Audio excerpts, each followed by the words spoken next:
Olá, amados, graça e paz, aqui o irmão Fábio Gomes.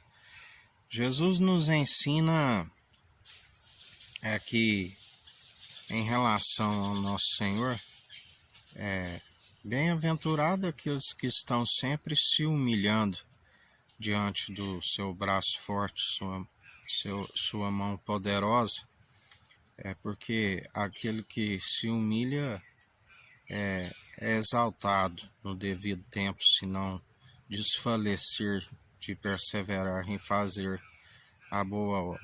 A palavra diz: nunca vi um justo a mendigar o pão, e tampouco a sua descendência jamais será decepcionado. Confundidos e envergonhados aqueles que rejeitam o Senhor. Assim como ele nos ensina que aquele que se humilha diante dele é exaltado, não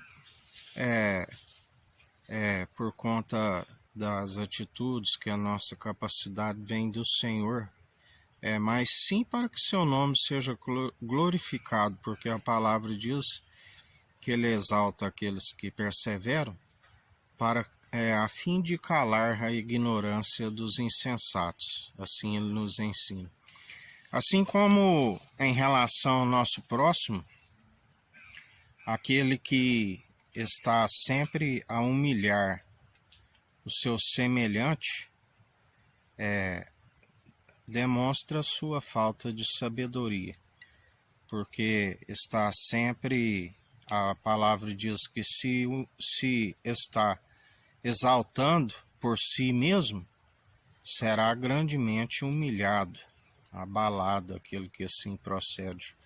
Aquele que tem a sabedoria do alto, ele jamais se sente superior ao seu próximo. Jesus nos ensina a ser o menor e estar servindo, assim como também ter uma estatura mediana, porque os tímidos não herdarão o reino dos céus.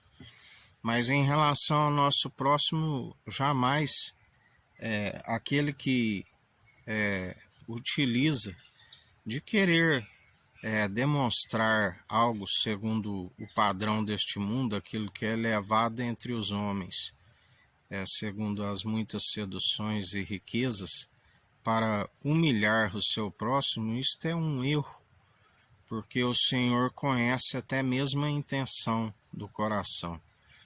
E ele é aquele que muda os tempos, as estações, a um rebaixa, ao outro promove, porque tudo é dele. O filho herdou tudo do pai, todas as riquezas, e ele é aquele que, assim como ele exalta, ele abate.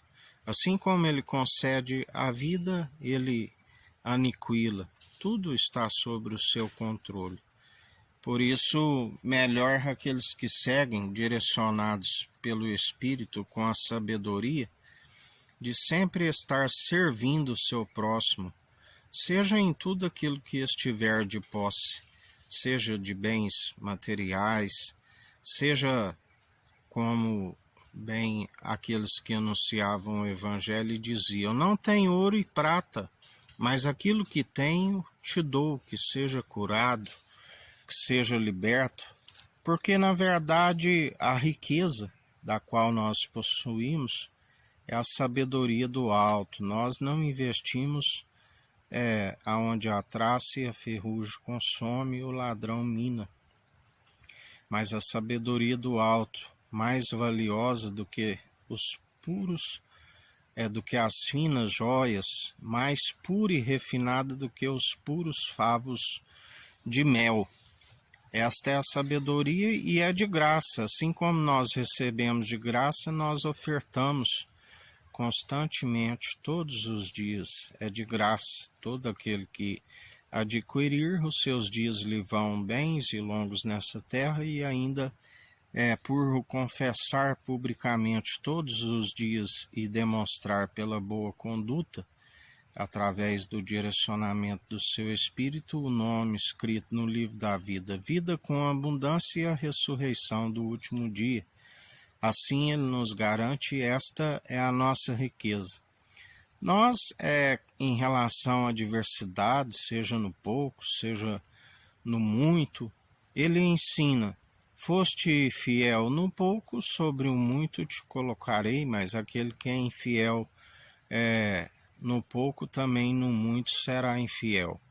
Bem-aventurado aqueles que, quando o seu Senhor vier, os apanhar fazendo não a sua própria vontade, mas a vontade daquele que disse: Pai, se possível, me passa desse cálice, mas que não seja feito segundo a minha vontade, mas segundo a tua. Assim nós não fazemos a nossa própria vontade, mas a do Senhor. E bem-aventurado aqueles, quando ele vier, os apanhar fazendo, conhecendo a vontade do seu Senhor e fazendo e preparando a sua vontade, que sempre nos ensina planos de nos fazer prosperar e jamais causar dano algum, assim como jamais agarrais um conceito e soltai o outro. Porque assim como ele é benignidade para aqueles que é benignidade, ele também reage à altura para os perversos, assim nos diz o Senhor.